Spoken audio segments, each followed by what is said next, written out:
This is the Bears Barroom Radio Network. The following program is recorded live and intended for all audiences. Radio is scripted now. We just come up with it. We don't use computers. We don't rehearse. We're going to talk about this next. We're going to talk about them. We're going to talk about the Bulls. And then we're going to have Brad Biggs on. And then we're going to have all this. No. If you don't know what you're going to talk about in the top of your head before a show, you shouldn't be in the business. I don't know what you got. I feel like Vince Vaughn in a couple's retreat. The Sharks are circling. Old school, baby! You're listening to the Mike North Advantage, and it begins right now. That's right, the Mike North Advantage starts right now. I am Aldo Gandia, Mike's wingman, and yes, Mike has brought on another great guest for us. I will let Mike do the introduction, but let me introduce him first. Mike North, how are you, my friend? Oh, it's great to talk to you, Aldo, as always, buddy. We'll be talking after I'm done with Tommy. You'll have a few questions for Tommy, plus the chat board, folks. So, you know what? It's going to be a lot of fun today. We've had everybody from Mike Ditka to Hawk Harrelson to Cole Kmet, the new tight end, a ton of great people. But this guy's one of my favorites because we ended up working together. We did a couple of years of arena football. I had the time of my life with him, one of the class guys I've ever met in sports. Great guy. We'll talk to him about The Last Dance. We'll talk to him about a lot of other things, but also product of East Lyton High School for all you folks in Franklin Park, Illinois. A high school All-American, what a run he had. And then the Missouri all-time blocks leader. Went to France, played ball in New Zealand, got to see the world. Then he became the Bulls announcer. Pretty good run. We're pleased to have on my buddy Tommy Dore. What's up, Tom? Mikey, it is so good to talk to you. And, as I texted this morning, we could talk cab drivers. We could talk cheap champagne on an American Air or United Airlines flight. Man, we had a blast. We did. And, we'd always talk about different things. But I guess we should just start right here. You grew up in Northlake, right? Right off 294. Am I right? Exactly. I was Grandin Wolf, basically. Westdale baseball, St. John Vianney. I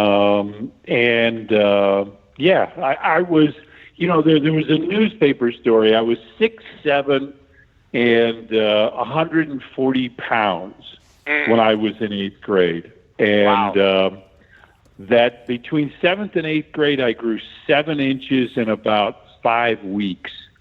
Wow. And I ate everything in sight. Absolutely. If it was nailed down, I was trying to pull it off the floor and eat that too.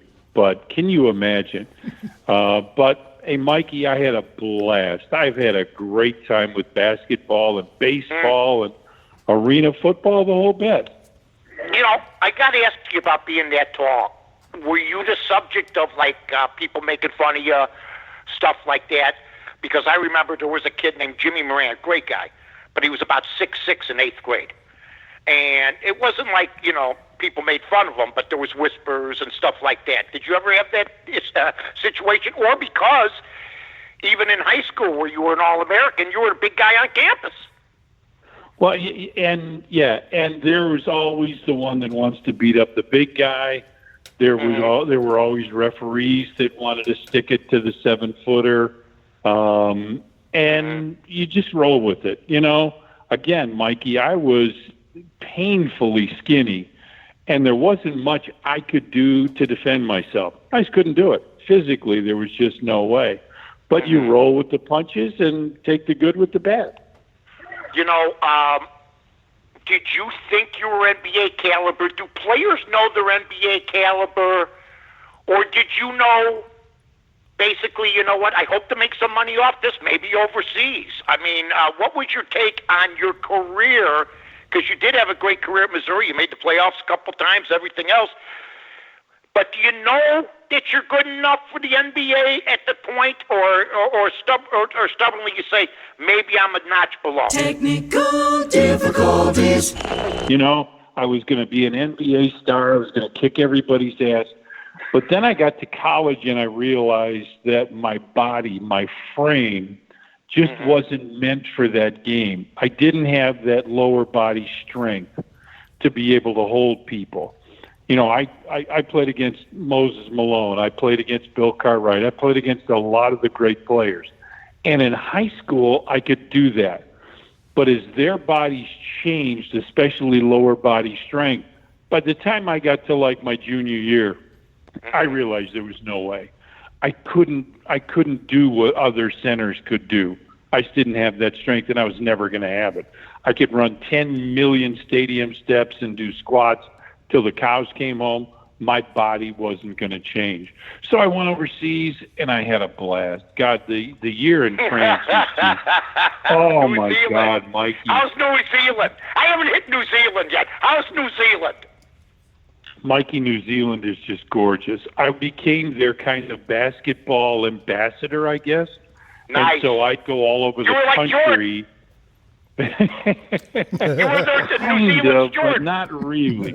I was their TV announcer, and I was also I'd go around and I'd teach clinics at different parts of the country. I got to go out in the middle of the fjords. I got to go up north. I got to go down south. I got to go places where most people wouldn't go, little tiny towns. They'd say, hey, we really want them to come. And Basketball New Zealand would say, all right, so you're going to Nelson, which is one of the furthest south cities in the world, or you're going here, you're going there. And I got to go and drive. You know, you'd come around a corner and there's 500 sheep in the middle of the road, and you got to slam on the brakes because the sheep are in the middle of the road. That's what New Zealand was like back then. I don't know if it still is. We're going to go back in January in a year. But, Mikey, it was so much fun because these people wanted to learn. God, they wanted to learn. And that made it great. I'll tell you what, Tommy, then you get, you were doing some announcing, you start doing some college games, stuff like that. How about the Bulls job? You were a Bull fan growing up, no doubt. So now you get the Bulls job. How'd that come about? There were three known candidates, and there's this one mystery candidate. And so every once in a while, my mom would get something. She'd read something in the Trib, and it'd say, the mystery candidate does this or has this or whatever. And so I get a call. Kevin Harlan's a buddy of mine, Kevin with CBS TV. Sure. And Kevin and I were in Kansas City at the time. I took his job when he left to go, I forget where Kevin was going. But then he wanted to interview for the Bulls job, and I'd done 5, 6, 7 games on radio the year before, kind of as the backup guy. GN would not allow a simulcast, and so when games were on Channel 9, they need a radio crew. Well, John Rooney was that guy with the White Sox until he had to go to spring training. So he called me and he said, hey, look, send me a tape. They're looking for somebody, and, I'll give you a shot. So I sent him a tape. He took it in for me, and 2 weeks later, I get a call from the Bulls, from Steve Shanwald. And Stevie says, hey, well, this is what, I've listened to your tape. You'll fit in perfectly. And so I go do the games. I did 5, 6, like I said, 5, 6, 7. And the first game was at Detroit, the year the Bulls beat them for the playoffs. And so I'm ready to get on the bus, and Michael Jordan comes up, puts his arm around me, say, who are you? What are you doing? Sat right behind me with a great conversation, and we're still good friends to this day. Anyway, so the season ends, and I'm thinking I'm up for the radio job. So Kevin calls me, and he says, hey, look, I'm up for this TV job. And I knew he was. And he said, I heard that they really liked you with the radio. I want to use you as a reference. And I said, absolutely. He said, all right, the guy's name's John Toohey. He's at Sports Channel Chicago. I'm going to interview on this day. Yeah, great guy, super guy. Really good guy, really good guy. Yeah. So I'm home that Tuesday morning. The phone rings. My wife gets it. She says, it's John, somebody from somewhere. Okay. I pick up the phone. It's John Toohey. I didn't let him say anything. I said, John, let me tell you about Kevin, what a great person he is, how positive he is, on and on and on. And John starts laughing, and I said, okay, I'll bite. What did I miss? And he says, well, Kevin just left, and he's not going to get the job. Ooh. So there's this long pause, and, the wheels are turning, but not very quickly in the head. I'm the first to admit that. Uh-huh. So I say, John, why are you calling me? Well, we wonder if you'd like to apply for the job. I was this mystery fourth candidate. Mm-hmm. So, of course, this is a dream job. I get to go out, like you said, I grew up rooting for the Bulls. Artis Gilmore and Bob Love and Chet Walker and Norm and Jerry. And, this was beyond a dream, beyond any dream I could have ever had, just being interviewed. So I go into the interview, and they start to talk, and I said, hold on. Jim Corno, John Tooley, all those guys start to talk to me. And they're showing me around, and I said, guys, I really, and I just like I'm doing right now, I really hesitated on the right words. I said, I want to make a couple things clear. I don't know jack about the NBA. I'm a college guy, and I don't know anything about TV. I'm a radio guy. If you guys are okay with that, I'm okay to keep going, but I want you to know who I am. If you're looking for the polished guy because you've got the greatest product in the world, you've got what nobody else has. I understand if you'd want to hire somebody with a lot more experience. I don't have that, but this is who I am. This is what I do bring. And about a year later, I went in and talked about a new contract with Jim Corno, and he said, that's the most honest anyone has ever been in an interview. And he said, that's one of the big reasons I wanted you. And he and I had such a good relationship for my 17 years there. Couldn't have asked for a better guy. Okay, so then let's just skip over now to this Last Dance stuff. You were there for the whole thing. We were down there. I'd see you down there. You and Red, the whole ball wax. Red had the restaurant going. Everything was it was bedlam. It was Barnum and Bailey. Okay. You said you're good friends with Michael, no doubt, and I love Michael too. Everybody loves Michael. You guys used to fly in the same plane. Was that the deal for most of the trips? Yeah.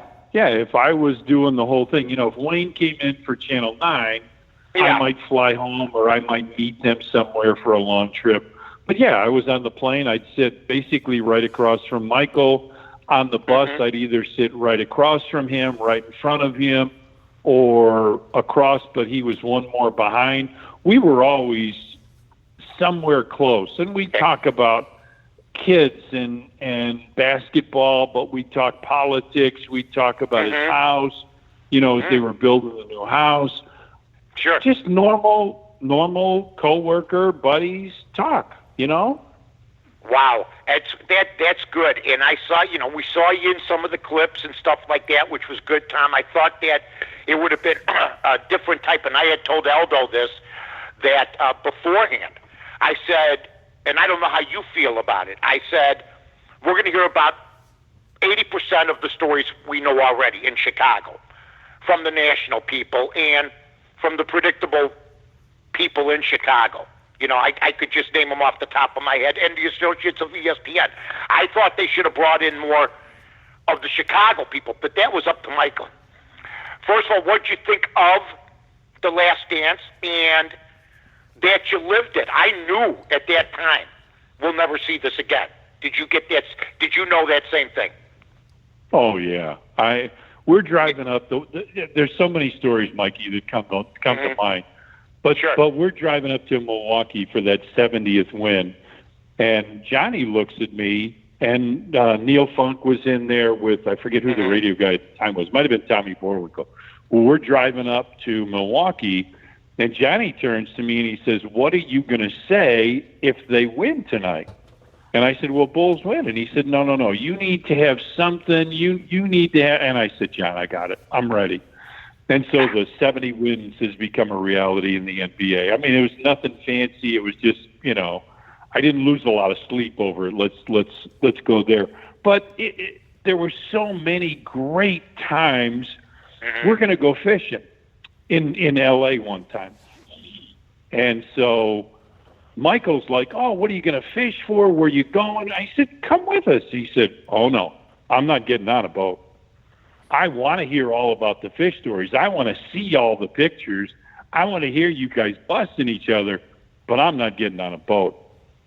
And so there are a few of us that were talking after this was all over and reading that his new wife got him to not only get on a boat, to buy a boat. And, wow. And that's, did he not know how to swim, probably? No, he didn't. He'd never learned. Okay. They didn't learn in high school. You know, in high school, you have the same thing. We had to swim naked. The man has a flaw. He can't swim. Unbelievable. But you know, so it was things like that, and the people, and the one thing when it all ended, I felt like when it ended, and you and I talked about this doing arena football. When everybody left, I mean, Bill Wennington, Ron Harper, a couple guys stayed, Randy Brown. There were guys that stayed, but almost all my buddies left. And that's what, you know what it felt like? It felt like your neighborhood where you grew up and all your buddies and all your guys, almost all of them one day moved away. And you still had a couple guys, but almost all your buddies left. And that's what it felt. I was going to ask you about that because, okay, you think you're going to last somewhere forever. I was at the one place for 17 years. I was at another place for, you think you're going to last at one place you forever. Think your family. But that doesn't, you had a good deal going for 17 years. Were you surprised when you were let go? I was. There was some talk. Jimmy Durham talked to me about it. The late great Jimmy JD talked to me a little bit about it, and about how, his run at 17 years, and he wanted a little more money, but he thought they could have worked it out anyway. But I remember that. Surprised. That was public, man. Yeah, exactly. I was a little surprised, but I remember I started getting some inklings, and I think there were some people emailing management that wanted the job, really? And I think that had something to do with it too. You mean other people, while you were working there, maybe knew something that maybe you weren't going to come back, maybe they knew somebody in upper management, so they were campaigning. Not that I wasn't coming back, but campaigning. Yeah. Okay. Yeah, I know that. Wow. Hurtful? Because we know it's a lot in business, Tom. You know that. I mean, we're not high. Yeah, exactly. You're hired to be fired, just like a coach. But you really, at times, you're surprised about certain things that you hear. You can't believe everything that you hear. But when you do hear things and then you concrete about the situation, it sort of like befuddles you because you don't expect something like that, right? I had a couple other people around the NBA call me and say, hey, look, this is going on. And I thought, really? When someone goes after your job.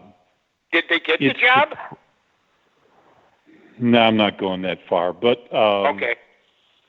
But you just think, Mikey. Really? Oh, you're going to stab somebody in the back?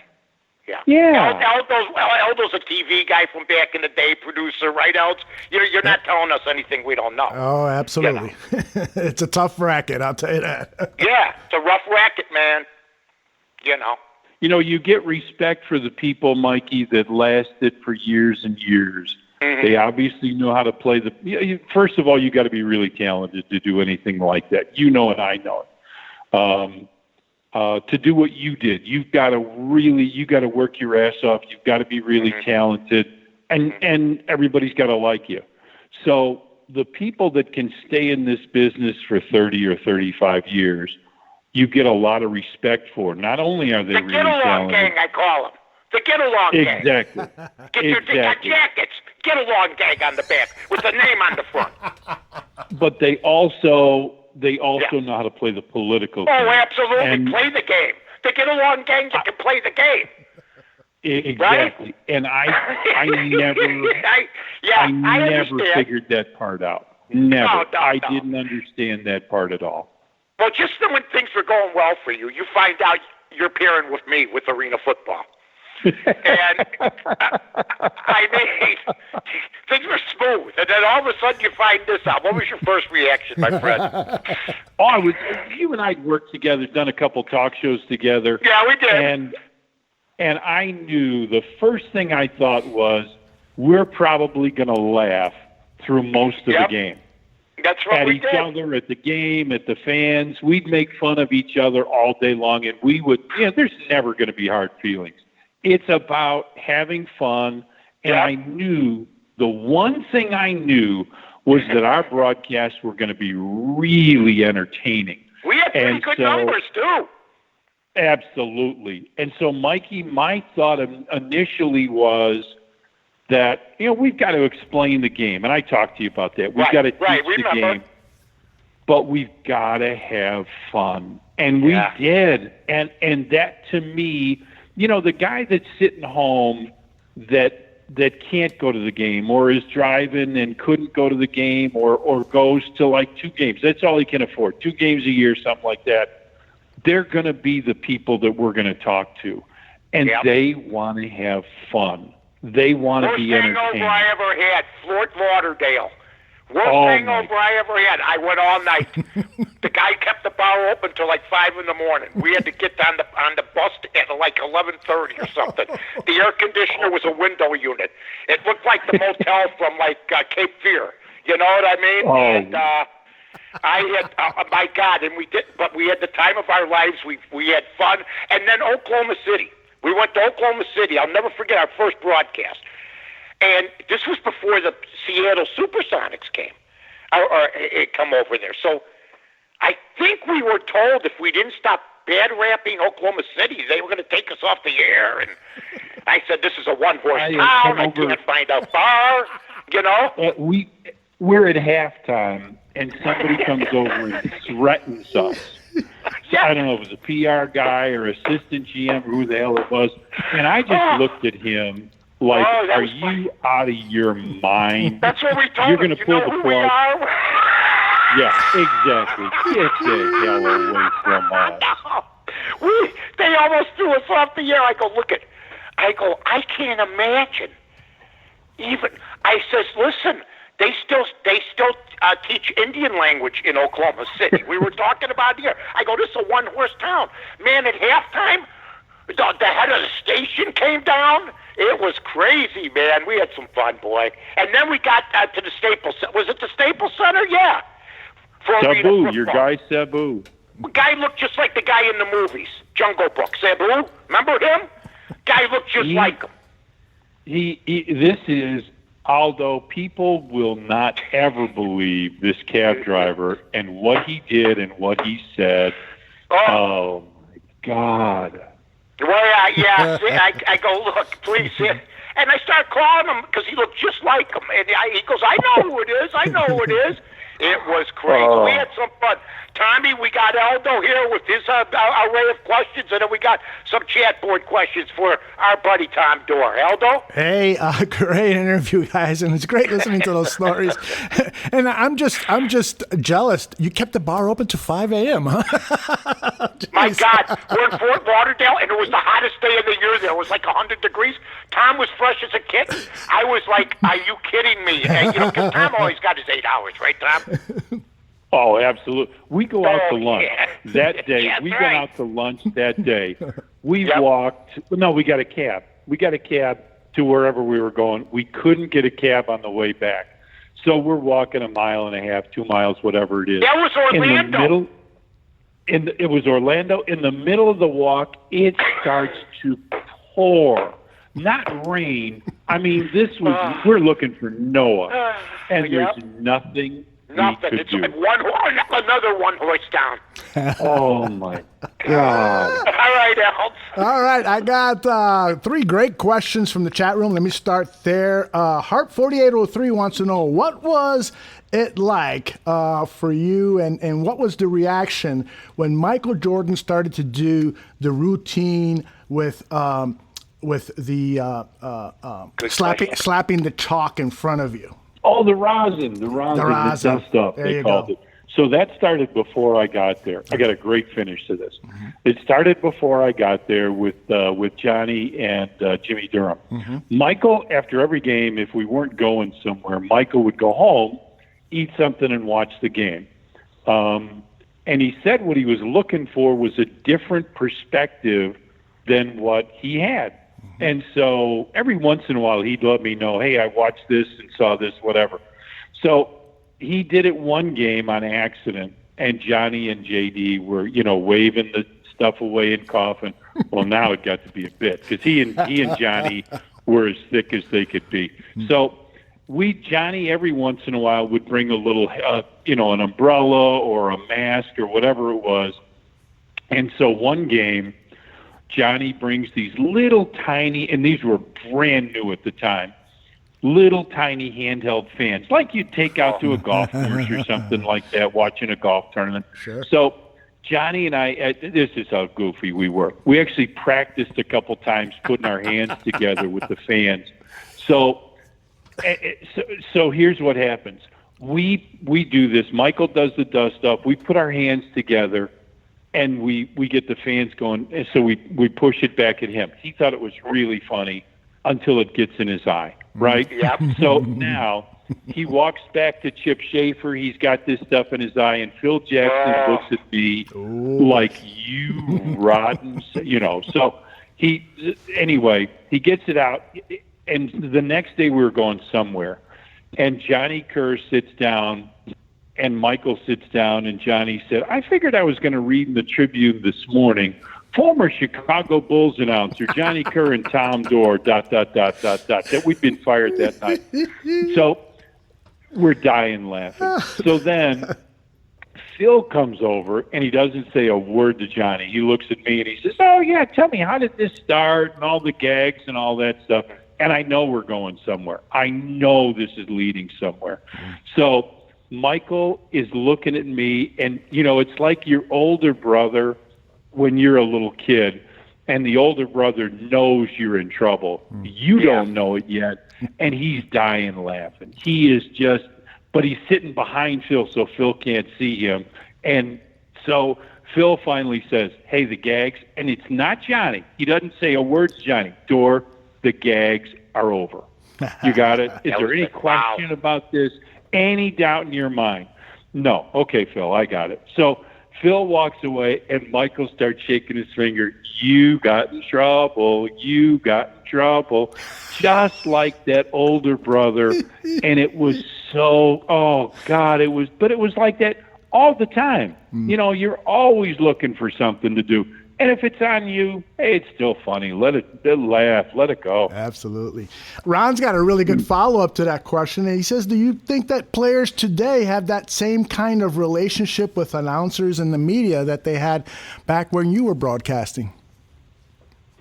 I kind of doubt it. Maybe. There are some definitely that do, but not a lot, I wouldn't think. I could go to any practice. I could go to any meeting. I could go to most any meeting, most any film session. Phil Jackson made it real clear on my first day. The first thing I did was his television show. And so he made it real clear. You want to come to something, he said, if it's something you can't come to, I'll ask you. We were going to D.C., and Bill Bradley was going to show the team around, all that stuff. And he came up to me, and he sat down, and he said, hey, are you doing the Washington game? Here's what I want to do. Here's what we're doing. And it was, I'm a government guy anyway. I like that stuff, and I couldn't do it. And he said, too bad. Next time we go, we'll get it. Well, it didn't work out after that. Steve Kerr got me into the Oval Office. We went down to the Situation Room. We saw all kinds of things because of his brother. But Phil was just that good. And so I wonder if people have that unfettered access like I did, like a lot of guys did back then. There's more concern about stories getting out, that kind of thing, maybe than there was then. Absolutely. Q from Cincy has a good one. He wants to know, what's your fondest memory of being associated or working with Michael Jordan? The stuff we do, we went to a movie. We were in Salt Lake City, and it's Thanksgiving Day. And Mikey knows this story. He's laughing already. He knows the story. So it's Thanksgiving Day, and we're all bored, wildly bored. There's football on TV, but it's Detroit and Dallas or whatever. We didn't care. And so I start talking to Johnny, and Michael's there with a security guy with Gus and Joe. And so we're like, what are we going to do? We can't just sit here. We're going to go out of our minds. And so Johnny says, well, maybe we go see a movie. I said, okay. So I went and found a newspaper. That's going to be my job, right? So I go find the newspaper, start paging through. Hey, there's movies. Casino just came out. Oh, this is perfect. We're going to have a blast. Well, now Michael gets interested.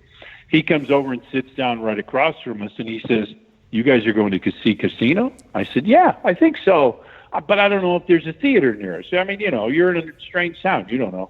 And so one of the guys that was serving the turkey and stuffing and all that stuff, I asked him, I said, can you tell me, are there any of these that are close, that are showing Casino?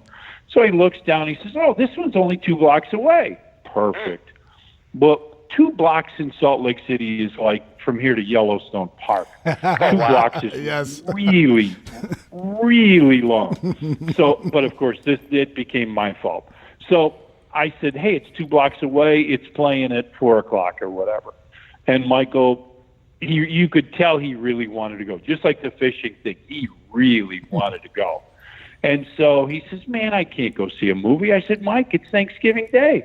The Mormons will hate you tomorrow. Today they're doing Mormon stuff. And this is nothing against Mormons. This is all on Michael. I'm really trying to dig him. And so he looks at Gus and he looks at Joe and he's like, what do you guys think? And Joe's like, if we can go to a movie, let's go. Let's go do something. So we decide to go. 2 blocks is literally like 8 miles. It is so far. And so finally we get to the theater. I'm the first one up. And so I say, all right, how many people are going to see Casino? He said, there is no one here. There's me and there's a guy selling popcorn. That's it. Oh, hey, this is going to work. We go in, we sit down. We're the only ones that watch the movie. This is like you and your buddies when you're 12 years old. Yeah. Right. Exactly. We're yelling at the theater, don't give her all that money, with a lot of other we had a blast through the movie. What a great Michael story. told me it's the best time he'd ever had going to a movie. That is we laughed. We say stuff to each other, to the guys on the screen. Don't do, the whole bit. And so the movie ends, and he's sitting right behind me, and I feel this tap on my shoulder. Yeah, Dore, go out again. Dore, you go do this. Dore, go out and see how many thousands of people are out there. I said, Mike, it's Thanksgiving Day.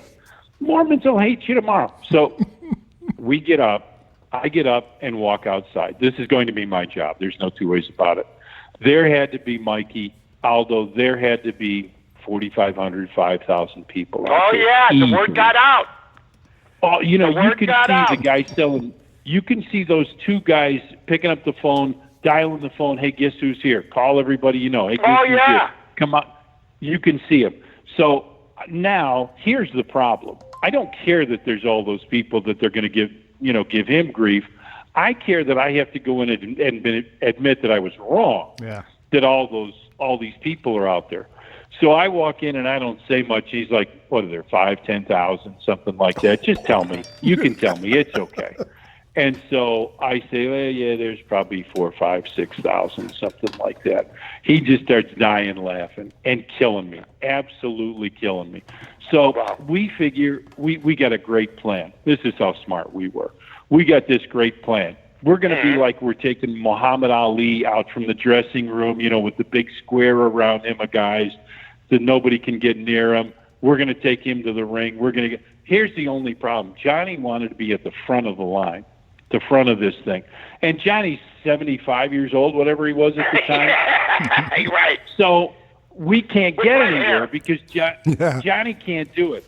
So Michael finally breaks free, runs back to the hotel, we get back to the hotel, and he's like, I told you there was going to be, and on and on and on at me. Of course, it's all at me. And I finally said, we're sitting down in the lobby, and we're laughing like hell. And I said, Michael, have you ever had more fun at a movie? He said, not since I was 12 years old, and I'd go with my buddies. He said, well, I do that 100 times. Great story. Great story. Great stories, my friend. And I'll tell you what, to just hang out with the guy, I got the opportunity to do it, but he was like Elvis Presley or the Beatles or those guys. It was all about Michael, the charisma and everything else. And Tommy, you were there for it all, my friend. Mikey, it was a blast to be there. It was a great time to come back to my hometown for so many years and be close to my mom and my family and friends. And, you know what it's like, Mikey. Oh, yeah. It's a dream come true. An absolute dream come true. Well, I'll tell you what, it was great that you came on with us today, my friend.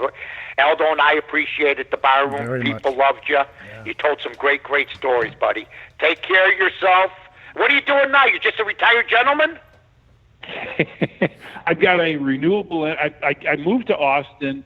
I bought into a biodiesel plant. I eventually bought the whole biodiesel plant and then sold it. And now we're into the next generation of biodiesel. I've got these two geniuses. Truly, honestly, Mikey, although I mean this with all sincerity, when they start to talk about the process and what we need to do, I am Penny from the Big Bang Theory. I should be working at the Cheesecake Factory. I have no idea what they're talking about. I'm checking Facebook. I'm looking at my emails. I'm checking Twitter. I have the two. Literally, in the United States, these are the two smartest guys on this stuff in the USA, and wonderful guys. And so hopefully we'll start building our plant here in the next 6-9 months, something Excellent. Like that, and be producing fuel in a couple of years. Excellent. Good luck with that. Great. Yeah, good luck thanks. with that, T-Bone. And you know what? We appreciate you coming on. Everybody in Chicago still loves you, buddy, okay? All right, brother. Same here. You guys take care. Thank you very much, All Tom. right, Bye-bye. Tommy Dore here on Bears Barroom. He had some stories, huh? Oh, my gosh. And he's a great storyteller as well. That was a blast, I am telling you. Yeah. Yeah, he had some stories that you don't hear. That's what I was talking about when they did this thing. Get these guys on to hear some of those stories. We went to the movie theater. Michael Jordan went to see Casino in Utah. You know? That's wild. Right? I don't even know if there's an Italian in Utah, to be honest with you. Except the movie, except the guys that made the movie. That's all. How are you, my friend? I am doing great. We're living under really difficult times, and people tune into the bar room for a little escapism from all of the stuff that's going on. But sometimes we have to talk about that stuff. And last night on the Shy Fans in the Stands show, the guys there had on Lady Bear, who is in the chat room now, and she did a great job of sharing, perspectives as an African American and still what's been going on in the country and so forth. And it's really, really good for all of us to talk civilly with one another about our opinions on what's going on and try to get through this and hopefully come out better. Yeah, you know what? It's been a bad scene for about a week, and you just hope everybody's safe. You want peaceful protesting. I mean, I'm one of the few people, I don't know how many people that was actually involved even when in Sen High School. All the high schools had anti-war, protests. I was in those, and then after I dropped out, I ended up almost going to Vietnam. Yeah. So I was on both ends of that spectrum, and then, you just see everybody, I was worried when they put the bridges up here in Chicago, because then they would start funneling into the neighborhoods. Then I was hearing where these protesters, which thank God they changed their mind, were thinking of going in to certain neighborhoods and suburbs. And Edison Park is like a fortress filled with cops. And, you were hoping the protesters, if they were going to go in those areas or in the suburbs, weren't going to get, out unruly, because there would have been some major types of situation. But, I'm hoping cooler heads can prevail. It's a bad scene right now. The whole situation's bad. And hopefully people will learn from it. But, man, the businesses, we need to get the businesses back together in my opinion, I thank God I'm not doing it no more. Mm-hmm. Of course, I'd be 30 years younger. But if I had my three hot dog stands during the COVID, and then like they got damaged during rioting. Oh my goodness! Because we were not there or something like that. Yeah. I just can't imagine what a lot of people are going through. But you know what? We'll see what happens. And this is an escape. It really is. But you're right. We got to talk about it. I saw where everybody did a good job with the bar room last night. Yeah. And you got to get all sides. Yep. If you don't get all sides, then it's not worth it. It really isn't worth it. And you got to learn. Mm-hmm. You got to learn. So I just hope everybody stays safe. That's all I care about. Absolutely. Well, and earlier this morning, Vic Fangio was trending on Twitter because he had a meeting with the media, and he said something that a lot of people took exception to, and which is that there wasn't much racism in the NFL. Let me play that quote for you, and then we'll get some of the reaction that's going on against what he said, and then get your thoughts. I think our problems in the NFL along those lines are minimal. We're a league of meritocracy. You earn what you get what you earn. I don't see racism at all in the NFL. I don't see discrimination in the NFL. You know, we live in a great atmosphere. Like I alluded to earlier, we're lucky. We all live together, joined as one for one common goal. And we all intermingle and mix tremendously. You know, if society reflected an NFL team, we'd all be great.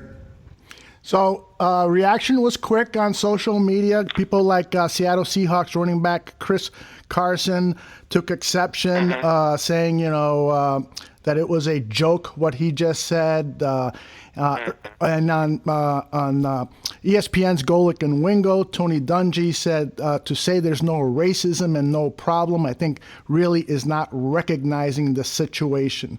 What are your thoughts on this? Well, I think there's racism on both sides. Mm-hmm. You know, I think that, there's racism on both sides. You can't just, racism isn't on one street. Whether it's on Black Street, White Street, Yellow Street, Brown Street, everybody of color, is not immune to something that horrid, Here's what I think he meant, in my opinion, Els. Mm-hmm. I went to Sen. I played, in Frostoff football in 67, 68, and those were the two worst years in Chicago's history and in this country's history. Mm-hmm. Yet, on our team, on our offensive team, there were five black guys and 6 white kids, and we were all buddies. Mm-hmm. And they're having these walkouts in all the public schools that you remember, right? Or you were younger than I was. You were in grammar school, but I was in high school when the King stuff and Robert Kennedy, everybody. Sure, it was bad. Yeah.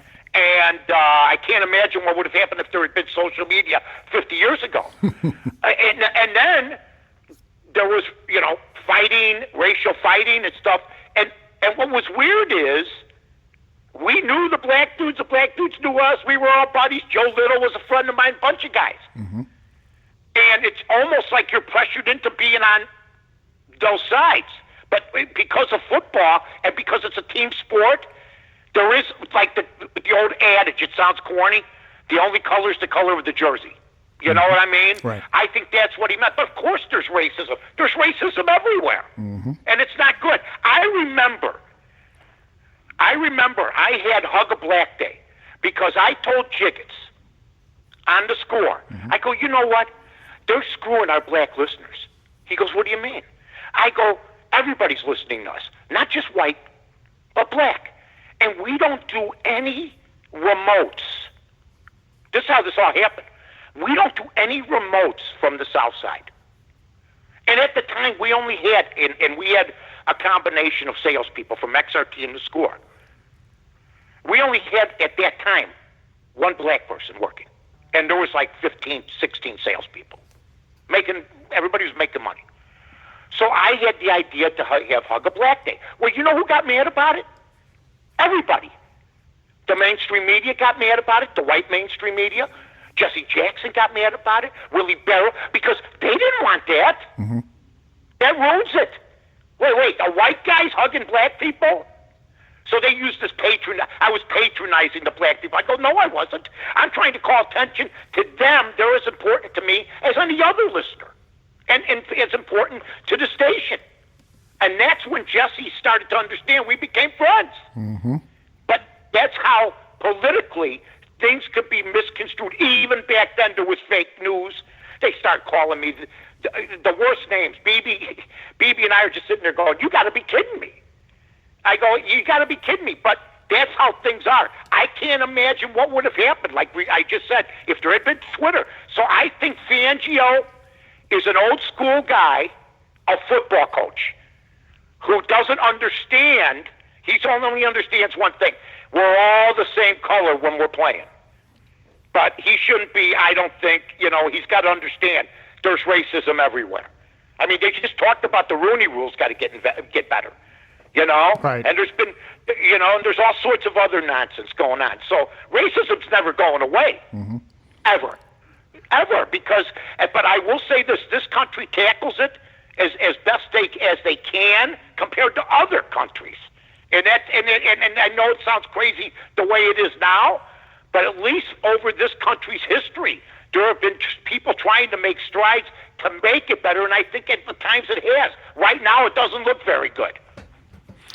Yeah, I mean, and that's a hugely debatable topic there in terms of the history of this country and the fact that African Americans have been under slavery for 200 plus years, 100 years of Jim Crow, and then finally civil rights legislation happens in the 1960s, but people Which was really late. Which was really late, and also the president at the time, Lyndon Johnson, had to go on national TV and basically plead with Americans to respect the law because he knew it was not a popular decision with white America. But Harp 4803 rightly points out that you had a column in the Chicago Defender, the African American newspaper that was founded in the I think it was founded in 1908, and you used to write a column for the Defender. Well, and this was my point. This was my point. The white media hates me. They hated me. The electronic media hated me. Whatever color. The mainstream media, because me with a bunch of other goofs were changing the game. And because I told the truth as I saw it. And I didn't play PC. Okay? So I go home one day and I go, B, you believe these people are calling me a racist? First of all, I work with Dan Jiggets. We're buddies. You can't be buddies with a black man if you're a racist. That's my look. I'm sorry. If you're going to use the term racist in the truest form, but they throw those words out. And Jiggs used to I go, Jiggs, I got this. Don't worry about it. Blah, blah, blah. And then I'm friends with Jay Hood, Jason Goff. You do the best you can to try to get people involved. But then I said to B, they're not going to tell that story. You know what? I see in the paper that it says Chicago Defender wants to go more cross-section. But they still want to have mostly black writers. And I found out who the publisher was and who the editors were. And I met them on Rush Street. These two guys, Robert Picayune and the other guy's name was Booth, I believe. I forget. BB would know. And I met them. And they said, well, you know what, man? You got this reputation, blah, blah, blah. You're a shock sports jock. I go, I don't even know what that means, man. All I am is a Chicago guy who knows all about the Chicago Defender. I know the history. I could teach. I said, I'll teach an African-American class. I know the history of African-Americans. I try to learn as much as I can. I'm in love with the culture. I told them, I don't care. Entertainment? Are you kidding me? We talked all night. And they said, here's what you need to do. Go up here in front of the board. So I go down and take a cab to 26 in Michigan. And was it state or Michigan? I forget, Michigan. And I walk in, and they go, they're waiting for you. And I walk in, there's 12 black people sitting in a circle, on a big table. and I sat there and took questions for 3 hours and got hired. And I know 80% of the media wouldn't pass, but I did. Okay? And the one thing they were suspicious, Alex. What are you doing? I go, I'm trying to help. And I'd love to be a columnist for this paper. I'd love to be the first white columnist for this paper. And you know how many people in the mainstream media picked it up? Nobody. Zero, Nobody. Huh? Not even Feeder, huh? Yeah. Not really, no. I think he might have put a little blurb in, but I'm sorry. And you know what? I had a good time for about the year that I was there. They were good people. Had a good time. And when I walked in that building, I knew I was walking into history.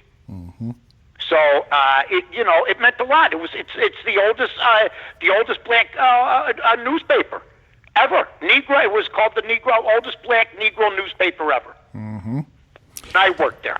Yeah, it was. And nobody said nothing about that. Yeah, a lot of things get forgotten, right? When you look at it from a certain perspective. Well, you know what? I just think that there's got to be at least. I think you got to have some dialogue, man. You know? Yes. I mean, everywhere. I mean, I've dealt with people my whole life. You got to have some dialogue. But you know what? I think the combination of the COVID and then this situation with Mr. Floyd happens, which was a terrible situation, but everybody was on board. It was terrible. And then this stuff has happened for the last 6-7 days. So hopefully things will get better. They better, because, you know, people got to start getting out. People got to start working. People got to start earning a living. And people got to, start getting their businesses back together. Well, it's hopefully this time there's going to be some action by the people who can enact action, and so that we'll see some different laws and the enforcement of those laws. Yeah, Else, me and you, we've talked a long time. We don't always agree politically, but we've always respected each other's opinion. That's just the thing I just want to see. The way you and I are talking, the way you and I are discussing, is the way to figure things out. And I remember I was in an Army barracks that had 50 guys in it. Half were black, half were white. And I know there were some white guys that didn't like the black guys, and I know there were some black guys that didn't like the white guys. I wasn't one of them. I mean, you know what? But as a unit, and this is where this guy Vic Fazio probably meant as a football team. But once those people leave the training facility, they're not football players. And, they're just people trying to walk down the street. And, things happen in this country. Nothing's perfect, man.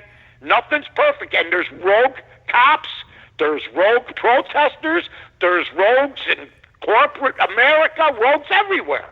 And, that's the way it's always going to be, and you just got to work through it. But this thing was the tipping point, and I think that hopefully people will start to listen and people will get more involved. That's exactly correct. People need to listen more and people need to get involved more. That's a great way to close that segment. And I want to close the show by asking you about The Odds Couple, which is on Fridays at 7 p.m. on ESPN. You and Carmen DeFalco. What are you guys talking about, given that there's no games to bet on yet?